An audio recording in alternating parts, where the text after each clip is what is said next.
The Dikan, I'm saying name saying I am my sister Agradaa, court, I say, or be maybe a way in Omra prison. I'm a video be call around and say Agradaa any do prison where you're near the Nina and Yanokwe. May catch you to the Agradaa prison. Or Baoda Bay.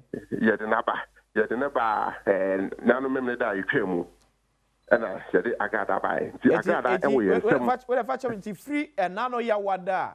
Court they at mobile no memle da no bedroom prison if you say court I can say prison ya okay your administrative procedures degree documentations ne nyoma bebre ya ye ansana police for no be ansana omodo waba na if you are so a holiday and a holiday so ye mfa aba for my prison and intina I try necessary say omodo ne beba Saturday nti the wo na say Agradaa e wo ye nchen e wo prison di kind no bi tosumienu so me say bi koso Agradaa ba ye no na nkofo bi a sabi omuni ne enya problem kakawa bontin bi ato ahye no so wo prison ho abon na tutu ne sene ade me say tifo bi ko say videos na ne nyina anya no pre prison is an institution where the right of the inmate is seriously protected. Okay. Your prison is inmate be who kwan officer kra woni who kwan say ubeyi won sa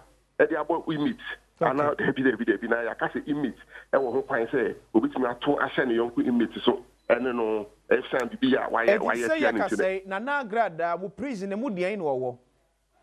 Okay, so see how there so unu say court sentence no. Say Yanfano in someone prison. Okay. Yes. Until sa court sentence you this paper. Okay.